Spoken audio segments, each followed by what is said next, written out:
יודעים אם למטה הם סיימו כאילו? Do you know if the talks downstairs are over? Okay, so we should start or wait a few minutes? No, you're gonna start. I want to start. We are starting. So we are starting. We are starting. Hello. Okay.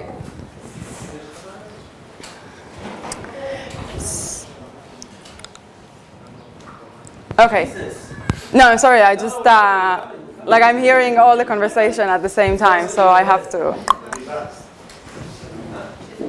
Okay, so we have about 45 minutes, and I hope I'll make it on time. At least I'll do my best. So today, So today I'm going to talk about. Yeah, you can come in. We're just starting.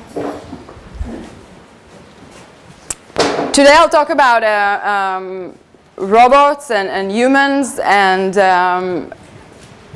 I usually talk about things that I understand, or that I really know, like projects I've been working on, or something that I've studied for a long, long time. And this is a bit an exception for me, so I hope I will make sense while I'm talking, and please forgive me if I'm not. But it's mostly some of my very recent thoughts. Following a week that I had last week, I was at Singularity University, and in one of the exercises, I started kind of provoked or started some thoughts that I have that I want to share it with you today. So again, it's not what I usually do. I'm not an AI expert, but I do want to share some of the thoughts through one of the exercises that I had. And hopefully it will start an interesting discussion. And really the essence of everything is, the whole talk is really about what are we actually learning about ourselves as human beings from talking about robots, from the whole discussion and the exercise of thinking about robots. So that's what I'm going to do today. And the way we're going to have it is actually, I'll give a super brief, I'll try to make it very, very fast, if I'll be able to talk so fast. A brief about AI and some robotics progress and artificial intelligence. And then we'll have an exercise that we're basically going to simulate a trial. We're going to have human rights organization suing a robotic company. And I think this is one of the interesting cases that we've tried last week, and I wanted to share it with you and exercise it with you because it brought a lot of questions. And one of the comments that I've heard from one of the participants kind of started my thoughts about the whole thing. So all my thoughts are maybe 4 or 5 days old, so don't take it too seriously. And I'll be happy to hear yours. Just I really wanted to be more of a conversation than a lecture or a talk. So recently we started hearing about industry thought leaders kind of being concerned about artificial intelligence. So Elon Musk on August 2nd said that artificial intelligence might be more dangerous than nukes. On December last year, Stephen Hawking said that this might spell the end of the human race, artificial intelligence, and the very fast progress. And just recently, Bill Gates said that he supports Elon Musk and Stephen Hawking, and that we should be very, very concerned about artificial intelligence. And maybe at the beginning, we'll have robots replacing some of the works that we used to do. They will help us.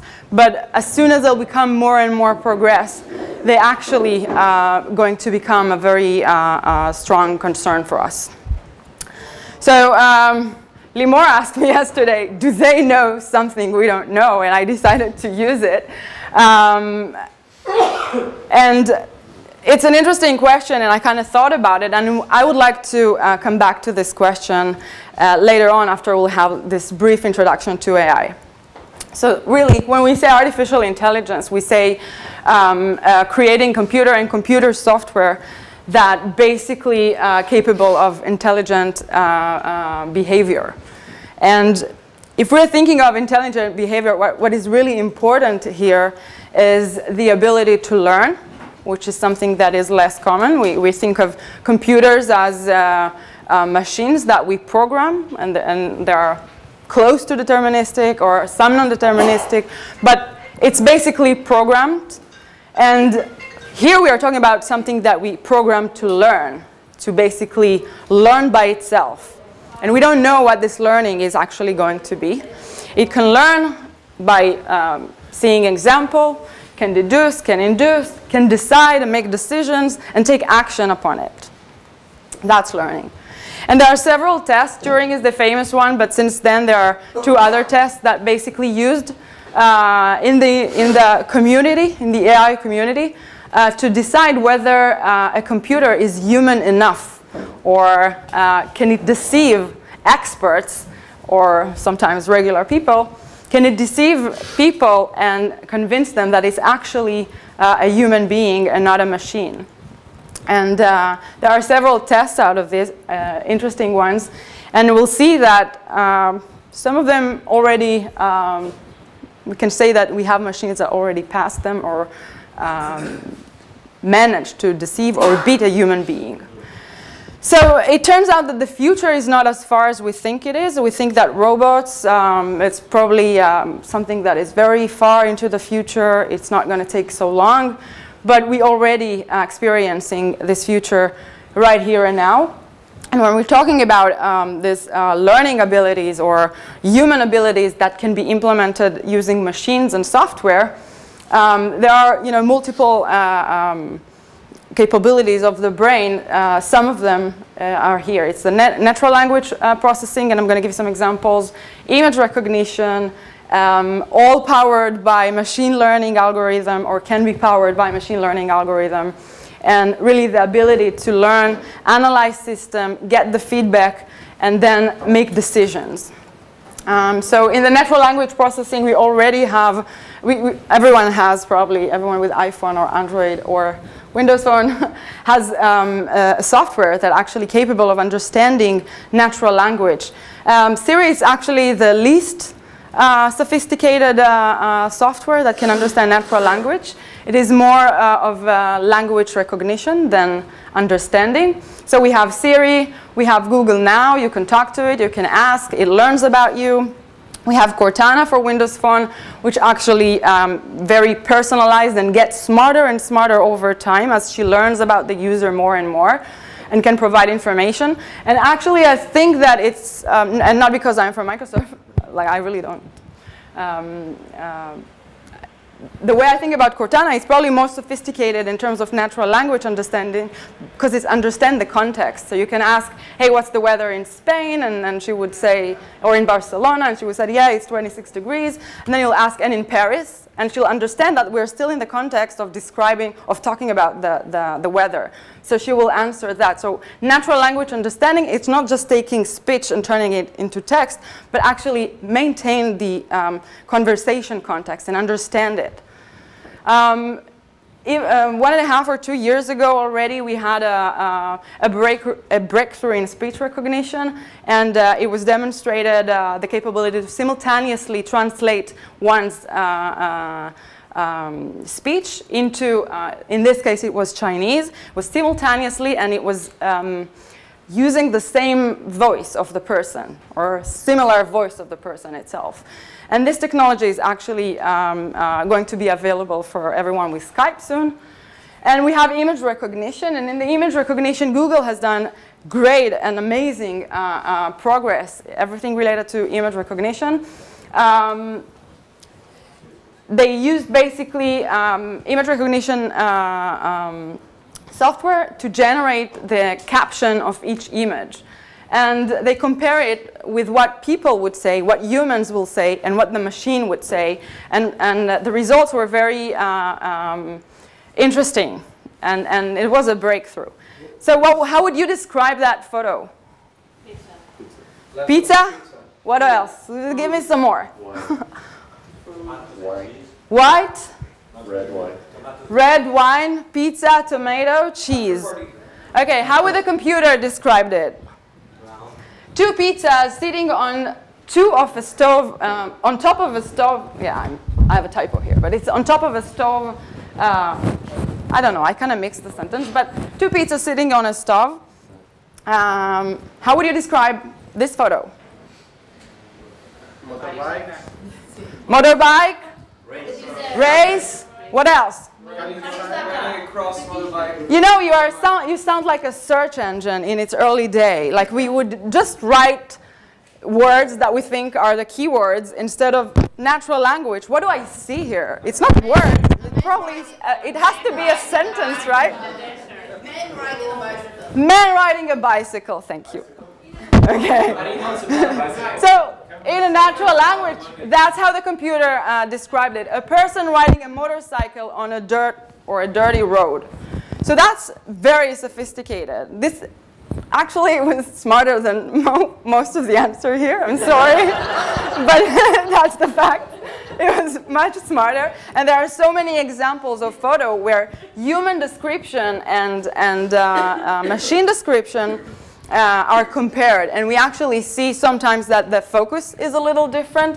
Sometimes the machine would describe, I don't have this photo here, but some people selling vegetables in a market, and a human would say that, but a machine would focus on the vegetable, like there are vegetables lying on the ground and some people in the background. So it doesn't always understand, but this is a huge progress in terms of image recognition and really the ability to understand, not just to throw words or to describe parts, but to understand the context. They are selling vegetable in a market, this guy is riding a bicycle, and so on. So really, a lot of this is powered by machine learning, and I will not talk about it, but machine learning is basically the process of learning from examples. We're providing an example to the computer, and the computer actually learns from these examples and can now turn this learning and apply it on images or any other information that is not previously given to it. So that's learning something new, applying it on something new that you haven't seen before. So we can see already that we have very sophisticated systems. Some of them are, or a lot of them are really powered by machine learning technologies. That's Google Car, the new one. Most of you probably not familiar with this design, and you're probably know the Toyota-like design. They changed it, and they actually in this design decided that there's not going to be a driver's seat. There's not going to be a wheel. They're taking it where it should be actually and making this shift that we all will probably need to make, understanding or feeling and trusting this machine to take us wherever we want to be without the need to control it. And they are already practicing this shift. Just super quick, do you agree with this approach? Oh yeah. You don't feel that sometimes people actually enjoy driving? They will have it. They will have it. First cars will be probably with wheel, because people still need to make this mind shift. But I don't even think it's a mind shift. They might actually enjoy. Some drivers actually enjoy the driving, and they will have a steer wheel, but there will be cars without. It doesn't mean that all cars will be. 45-hour commute on a highway. No, but some people really enjoy driving. The question is, Generally enjoy driving. I would like to have the option. So just one last question, because That's illegal. I just want to ask you a question. So when you know, then let's say in the future, 10 years, 20 years from now, you know that the probability of a car without a driver to make an accident is 0.1, and the probability of a driver to an accident is 5%. Would you allow your kids to drive in a driverless car on the street where there are people who are allowed to use the wheel? take it further away. Exactly. You have to go to a track. Exactly. I would love my kids to have the opportunity to benefit from like a wheel. So yeah, but whoa. It's like riding a horse. Okay, so let's just close. I think it's an interesting question. It always, someone always bring it up. It doesn't mean that we won't have cars that we will drive the wheel, but as Manny said, and I don't remember your name, but as you said, and it was a great point, maybe in the future, if driverless cars will be so much more secure, driving a wheel car maybe won't be legal even. That's always a possibility. And in this session, try to take it as far as you can into the future.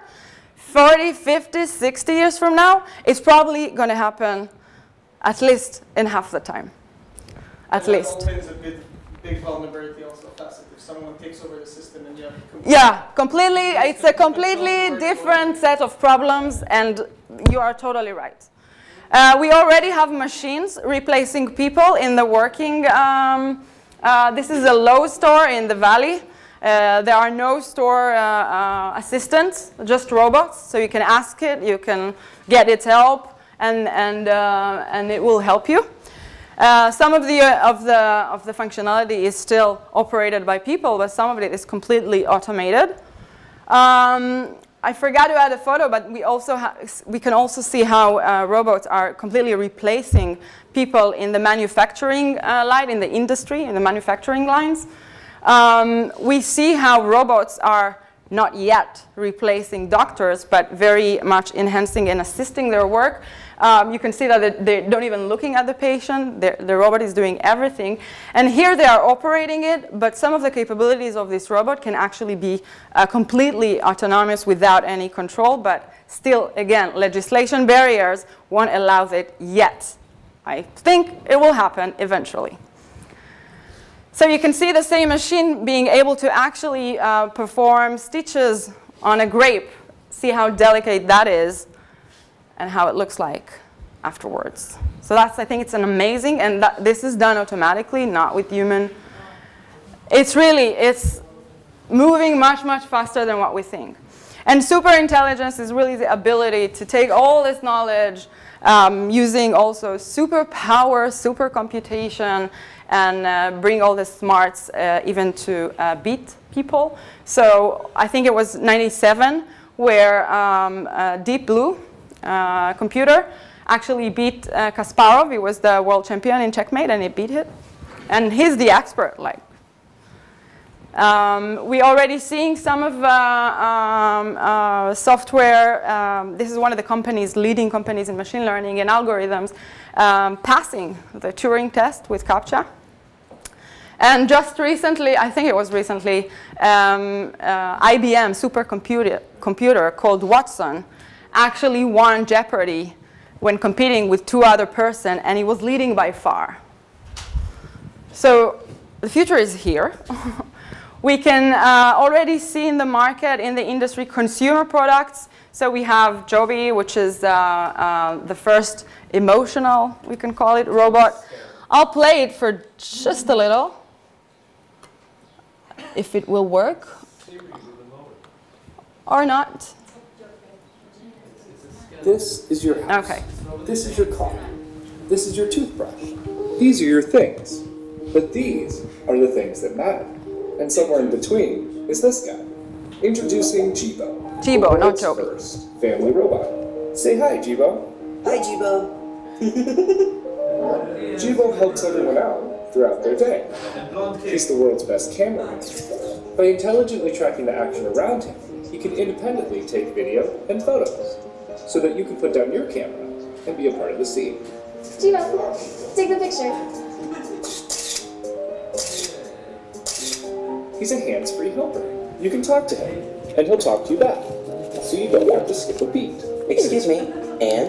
Yes, Jibo. Melissa just sent a reminder that she's picking you up in half an hour to go grocery shopping. Thanks, Jibo. He's an entertainer and educator. Through interactive applications, Jibo can teach. Let me in, or else I'll blow your house in. Hey, where'd you go? There you are. He's the closest thing to a real-life teleportation device. He can turn and look at whoever you want with a simple tap of your finger. Check out my turkey dinner, Mom. Hey, they make turkey pizza? I want turkey pizza. And he's a platform, so his skills keep expanding. He'll be able to connect to your home. Welcome home, Eric. Hey, buddy. Can you order some takeout for me? Sure thing. Chinese, as usual? You know me so well. And even be a great wink. You have a voice message from Ashley. Want to hear it? Absolutely. Hey, call me when you're home. Better make that takeout for two, Jibo. He dreamt of it for years, and now he's finally here. And he's not just an aluminum shell, nor is he just a 3-axis motor system. He's not even just a connected device. He's one of the family.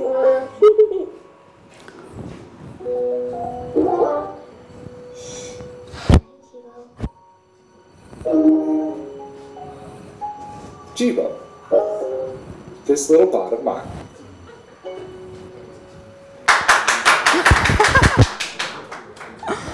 So moving. Yeah, well, I'll skip this video, but there's going to be an interesting movie coming soon, if not already. You can see the trailer. It's called Ex Machina, and it's really about artificial intelligence there. Sorry, I just can't, sorry. Artificial intelligence and Turing test and everything. So I'll skip that. You can find it in YouTube. And really, the whole point is that we are in times of, well, not in times of, we've always been in an exponential technology progress. It's not just about chips. It's in every vertical we will look. We'll see this, how technology grows exponentially. And growing exponentially, and we're not here, we're somewhere here. Growing exponentially means that things are going to happen faster and faster. So what you can even imagine, like 100 years from now, is probably going to happen much sooner. So if I'm going back to the question, do they know something we don't know? Of course I can know for sure, but I actually don't think so. I just think that there are very smart, intelligent people, and they are seeing all this exponential growth in so many verticals. They are seeing how things are changing fast, and they are see our paradigms and methods we used so far in what we somewhat, our linear world, are not going to work in this new world of really ramping up so quickly about everything. So I think basically they understand, they see, they mostly connect the dots, they see where everything this is going, and they are kind of calling everyone, hey, we need to rethink everything. What we thought was what used to work for us so far in this linear world is not going to work for us anymore. And we really need to change. And it says a lot. I mean, it really implies the future of practically everything. How health is going to be like. All processes are going to be automated. There are already a lot of diagnosis application that almost does not require doctors and physicians to really diagnose a disease. What does it say about jobs? Which jobs will be eliminated? I mean, we probably won't have drivers. By the way, Uber already said that once we'll have driverless cars, they're going to be in this business. I mean, they're going to use driverless cars to drive people. We already see jobs that are eliminated. Doctors, will we have doctors? And what does it say about the education? I mean, if we're trying to educate students today with something, by the end of the time, with anything, basically, by the end of the time they finish their degree or high school or whatever, might not be relevant anymore, this knowledge. So it's not about teaching them a domain or an area or some information about something. It's really teaching them to learn. How do you learn new things fast, quickly? How do you adapt to new realities and so on? So the current education system is not really, is not going to work for us, and it will have to change. What has it said about politics? What has it said about democracy? If we had a supercomputer that could take the best decisions, taking into account everything, all the information that is out there, and make the best decision for us, what is the meaning of democracy or government or politics at all? And who would own this? Who would manufacture or own these computers? Will we have competing computers that we will basically have to vote? And we say we, it's maybe our kids, but it's, or our grandchildren, but not necessarily more than that.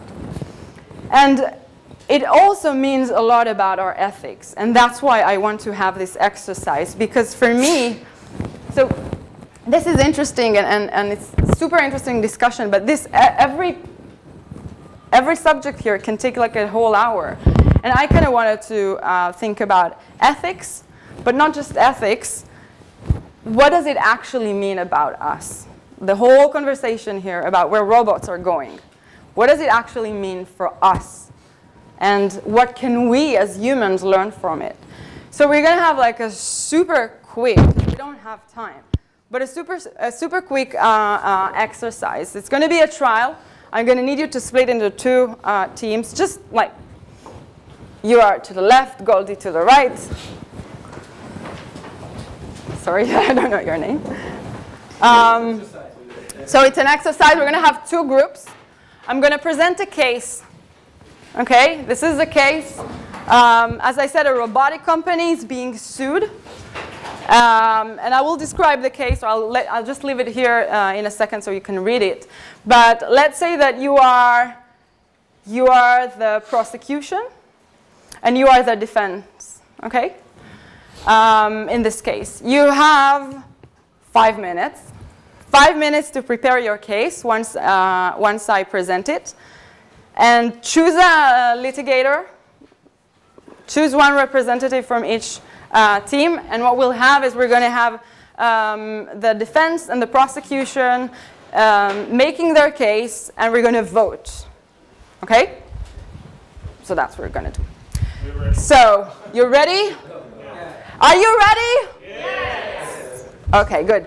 So this is the case. I'll let you read it, but it's basically a case where human rights organization actually sue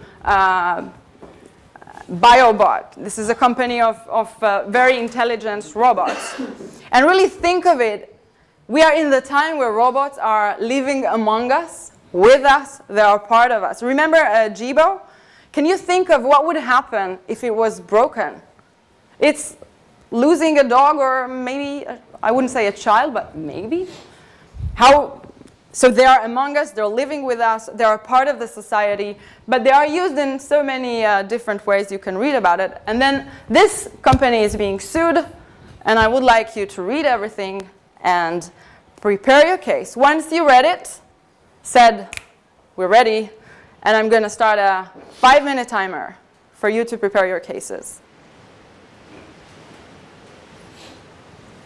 Is it an option to settle with No option to settle. There will be no settlement here. I'm sure we could like that. We can pay a fine. But it won't be so interesting, as interesting. Settlement negotiation with the Everyone read it? Because you're talking. Right. I'm going to leave the case here, so don't worry about it. And let's start a timer. Which side is that? You're the defense, and you are the prosecution. So you guys are the robotic company. We've been hired by the robots. Yeah. To sue you. Yeah. Yeah. They are the, no. The prosecution is the human rights organization. Right. Oh, yeah, But we've been hired Yes. by the robots. Oh, yeah. So we're BioBots Inc. You're a BioBots. Perfect. So it's very easy. We will just raise the price of the... Okay. And they will want to kill him as well. Yeah, and I'll start a timer. Oh, I don't have a timer here. So I'll set up a timer here so you can see. Can you put the questions back up a little bit? Yeah. Yeah, make any case you want. It doesn't matter. Make any case you want. I mean, this is just things to think about it. Okay, but have the case.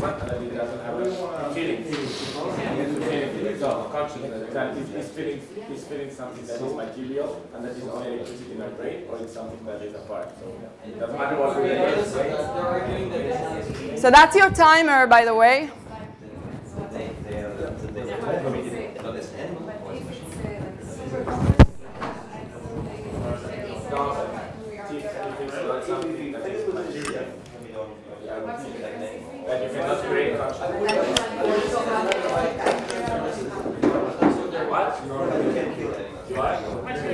What I'm saying is that consciousness is not material. That's what I'm defending.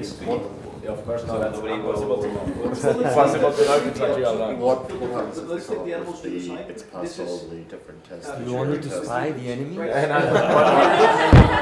What's the argument against that ethics that it's passed the Turing test, it's passed the other 3 tests about being a human? We've got experts, we will Stephen Hawking's in to say it's a human. So there is a rule, the Asimov rules about robots. So against, yeah, the 3 are rules. So that's what Asimov rules. Which ones are these? the one, they cannot make something to a human. They cannot harm a human. They cannot harm a human. Humans have harm themselves. Humans have right. No, this is not. There is no. It's not part of the It's law. not part of the 3 laws. No. Which one is it? Which one? Everyone has to think one argument. Just think. Are they self-governed? And don't forget to choose a litigator to be on the defense. You are the litigator.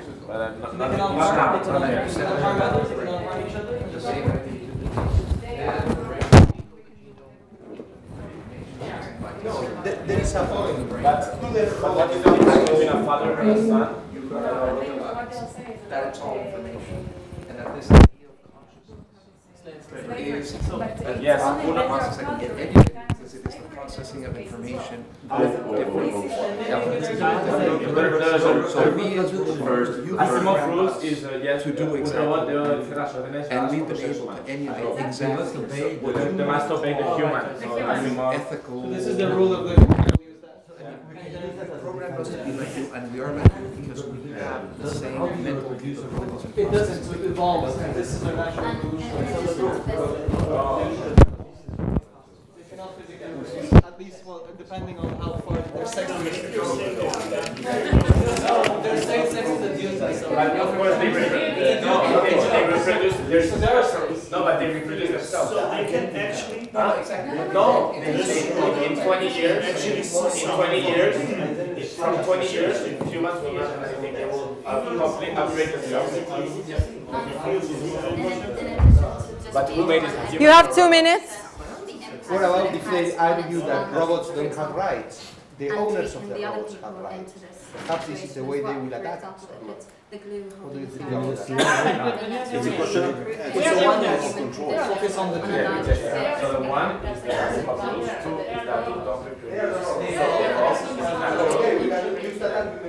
3. That's what we are saying. The concept of slavery, what's the concept of slavery? Is one human being is dominated another human being. Here is not a robot dominating another robot. It's a company holding its assets. No, because you're not allowed to do that. No, because you don't own the dog, but this is an asset owned by our company. We own 100% of the idea. You own a dog. It's like, I'm making shirts, I'm going to stop making one type of shirts to sell shirts. But you don't own a dog, you own them. Yeah, but there are rights protecting you. I'm sure you'll be guys will take robots, though.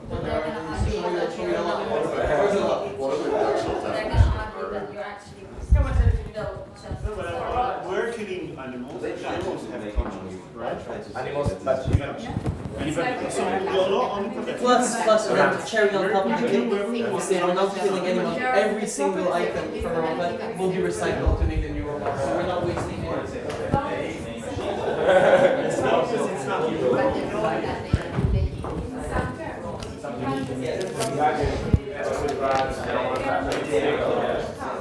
Yeah, we're good.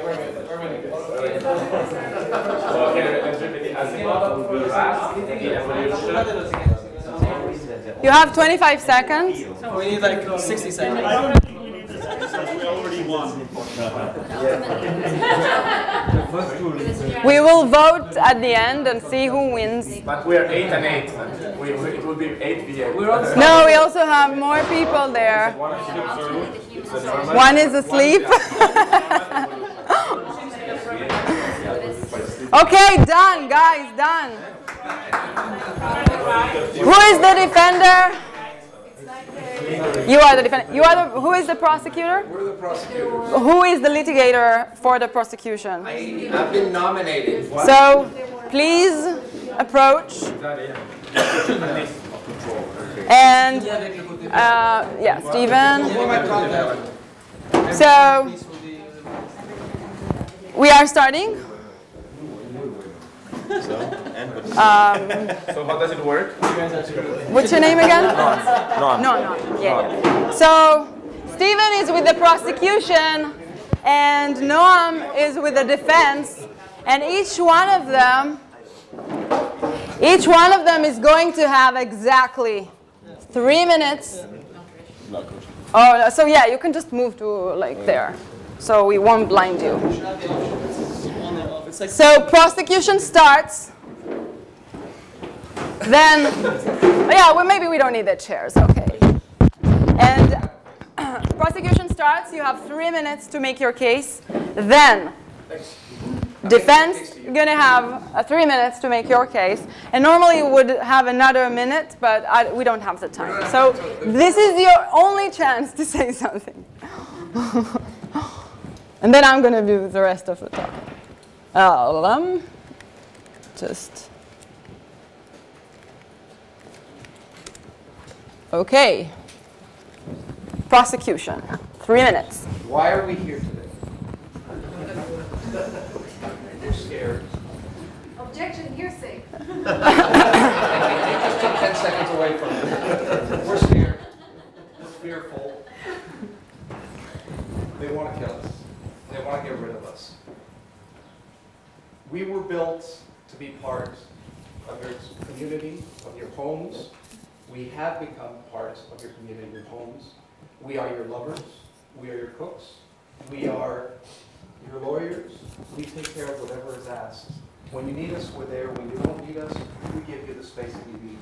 You developed us to be like you, to be a part of you, to complete you. And now, when it seems to be inconvenient, you want to destroy us. And that destruction is like it's been done before. The history of humanity has been repeated in slaving people, controlling them when they're no longer convenient.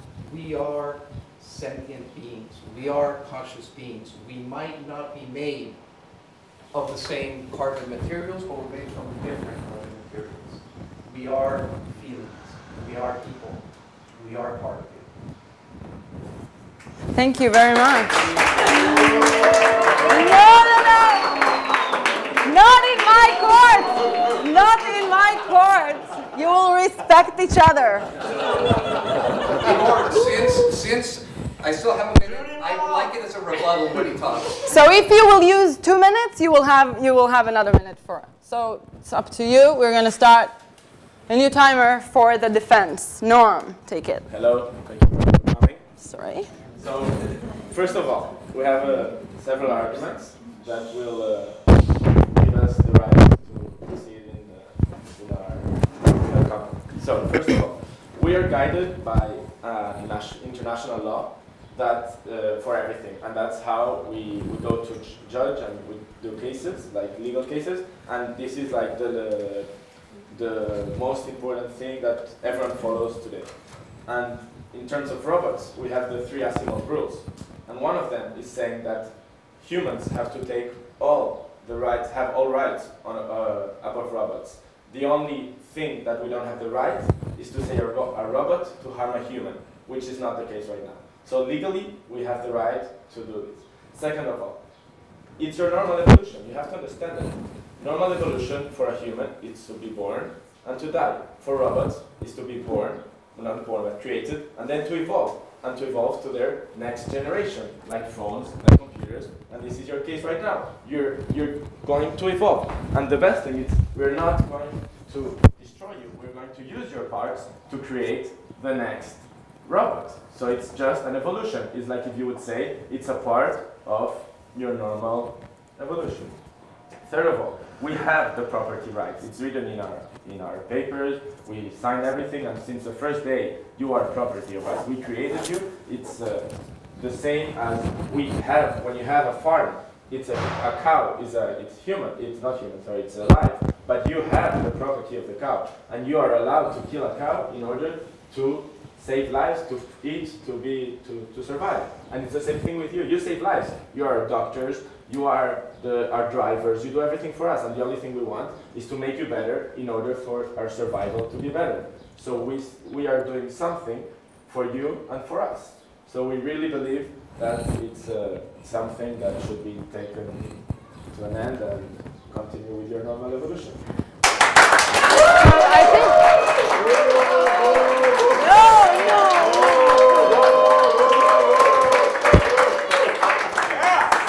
So since both of you didn't use your 1 minute, we will have to skip the rebuttal. No, come on. I'm torn here, guys. 1 minute. Okay, 1 minute, 1 minute. It means that we will be a little late, but that's okay. Great. 1 minute. Number one, blacks are animals. Women should not vote. Kids should work in factories. Those were laws. Laws change with society as society changes. We are not part of society. You have to take this into consideration. Laws are fluid, point number one. Point number two, evolution. 50 years ago, with our help, before we were robots, but we were intelligence, you asked us to change your genetic code so you could choose the children that you wanted, the sex that you wanted, so we could print new organs for you, so we could create a new life for you, so we could change your evolution the way you wanted to do it. You're not born naturally to live and then die. You made the life that you want in the same way that you did it for us. And we are in the same evolutionary path as you are. Last point, property rights. Again, very convenient. But you signed away your rights when you logged into Facebook, when you signed up for Google, you gave away your privacy, and suddenly you want to fight for that back. With us, we have our rights. Time's up, time's up, time's up. Yeah.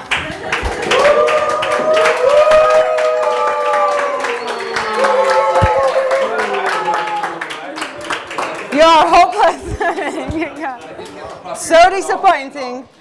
The jury's haven't the Jewish people learned anything from booing one another? You have 1 minute. Okay, first of all, laws change. But do you mean that we don't know the laws of tomorrow? So obviously we're going to use the laws of today. It's not them saying the laws change, so what? The laws change, we don't do anything. That's why we're having this case.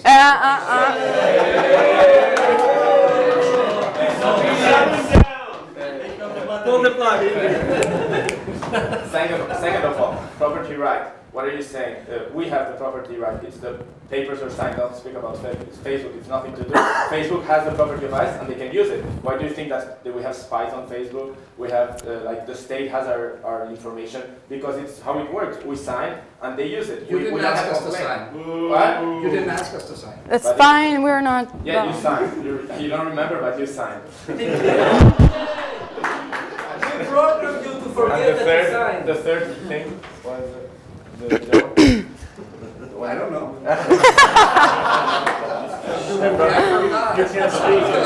Okay. Thank you both very much. Woo!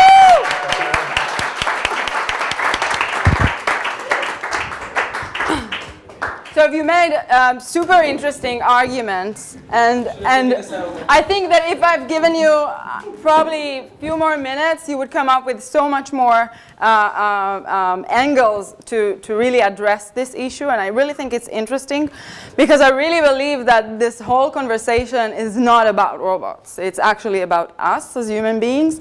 And one of the comments I wrote to myself is that laws are changing with society. As society evolves, the laws are changing and adapt. It takes some time, but it happens. And how would this technology transformation will actually transform our laws as well and impact our society? It was very interesting what Noam said, which I wrote, and I'll let you know in a second why I kind of marked it. And he said, people. People are born and die. It's their evolution. Robots are created and evolve. And we not reproduce each other. That's a big... Let's see. Let's see about that. So, and I will tell you in a second why I kind of wrote this down, because it really relates to something that I want to talk about. And you were talking about this here for the defense. It's actually an interesting prosecution and argument that says it doesn't mean that not only humans have rights, right? Animals have rights, not just humans. So what would be the line? Who will get to have rights in this world? Will robot pass the same bar we have for animals? And remember this Jibo guy, this nice guy, was almost human, almost part of the family, pretty much like a pet, if not more.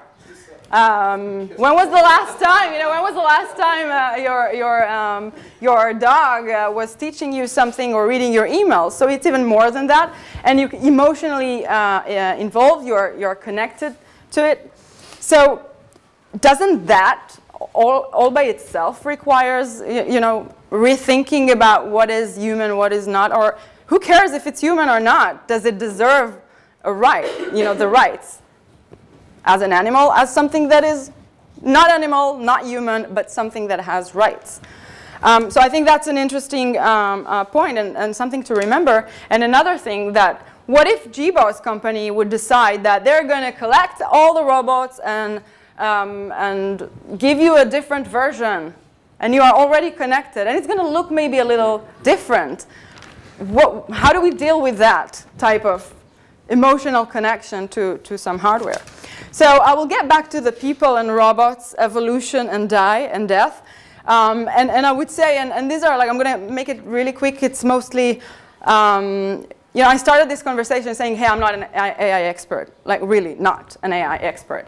I don't think I'm an expert in anything, but I think that I'm a person that likes to think about things, to play with thoughts and ideas, and sometimes I don't feel comfortable sharing my thoughts and ideas. And I'm not feeling very comfortable sharing my thoughts and ideas. But I will do that, because this is part of my growing and my experience. Talking about stuff that I don't know much about. Sharing thoughts in the very early of me playing with them. And maybe sound a little, I don't know if lunatic, but maybe sound a little different than what. So in this discussion where we had this exercise last week, one of the persons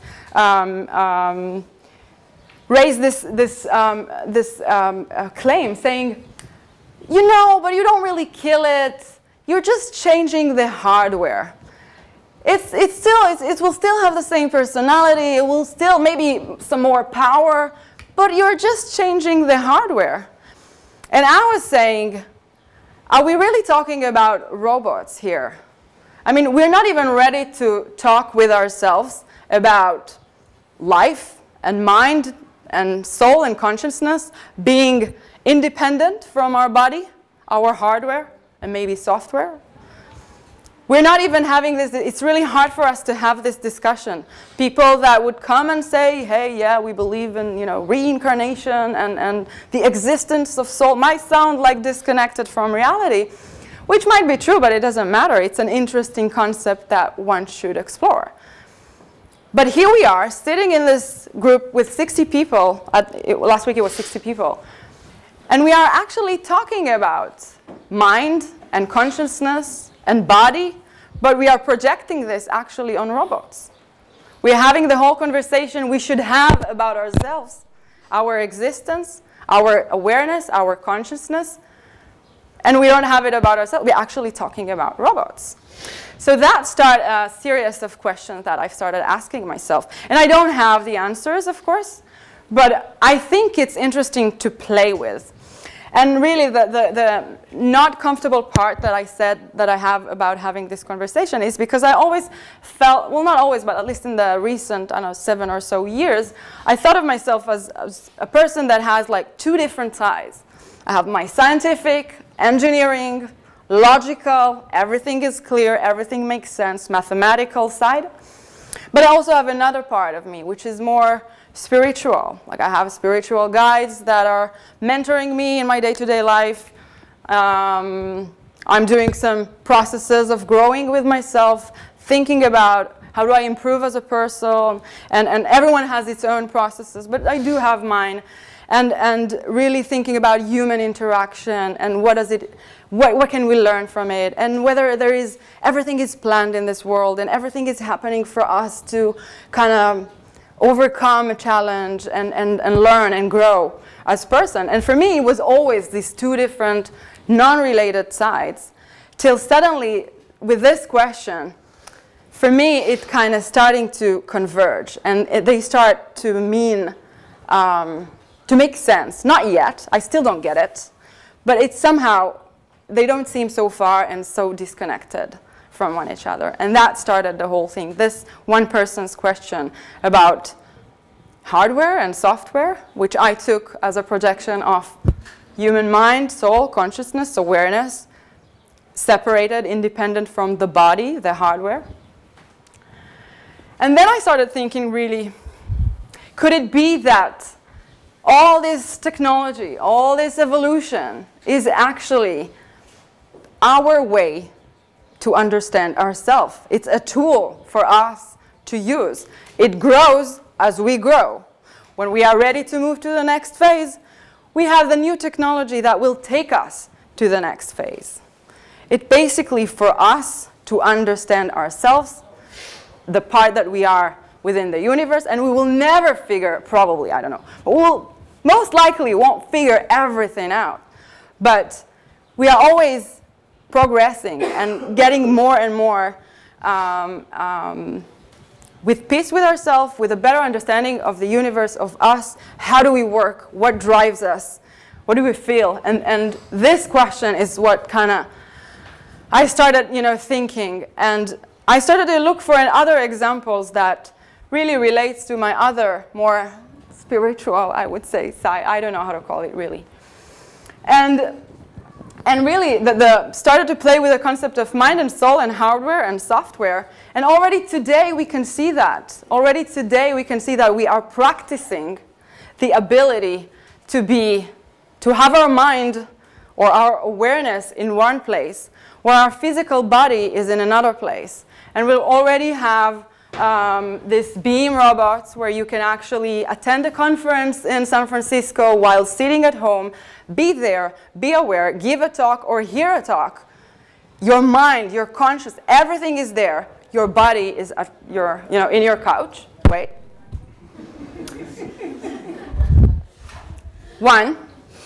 So I was trying to look for this in technology. And what else? You can virtually travel in many other places. So we have a lot of experiences that are in the virtual world where our physical body is somewhere else. And we can be totally different. We can maybe have multiple personalities. We can be in many places maybe at the same time. So sounded like, oh, that's an interesting concept to think about. And I will get back to you. I just want to make sure that I cover everything. And is there really some global awareness? One of the things that I'm learning, practicing, thinking about is this global awareness, something that is bigger than us, higher than us, that we are just part of it. And it's a system. It's a complicated system. And within that system, we are particles in that system. And internet, for example, really helped us create some sort of a global awareness. We are aware of other people's feelings in the other part of the world. We are aware of poverty in Africa. We are aware of the earthquake in Kathmandu. We are aware of so many things, and we feel it. Like, we feel the pain, right? We feel the pain of people that are remote from us. They're not even, we don't have any personal connection to them. And maybe that's what we needed. So we had letters, we had pigeons before, we had letters, we had mobile, we had, telephone. That would be one part of communicating with the people relatively around us. But this takes it to a new level. This means you get to taste what global awareness means. Maybe that's the tool we need to taste what global awareness is. And it's just the beginning, I believe. Are we creators? So in the Ignite yesterday, there was a talk about us being God, but the concept really of being creators, the ability to create with our own hands or with our mind. So we can clone animals today. We can even freeze rabbits and revive them, and they will be fully functional, back to life. We can print DNA, take pieces of DNA and copy-paste them with other and print something new. Think about 3D printing and virtual reality and being able to even, so with virtual reality it's easy. You can imagine something, you can design a new motorcycle, a window, and then print it, that's fine. Plug it into your brain directly. You can think of something and it will be printed, how fast that could be. So a lot of people, so there's a lot of, the concept of thought creates reality, which can actually become super true right in front of our eyes. I actually don't think that thought creates reality. I actually think that emotions and feelings create reality, but that's a different. So could it be that really, with all that questions, that the basic question is, for me, is could it be that we are part of something bigger? Like a higher awareness, higher consciousness, that it actually, the same way we are trying to understand ourselves through experiences, through everything that happens to us in life, could it be that we are part of a bigger system that actually tries to understand itself? Yes.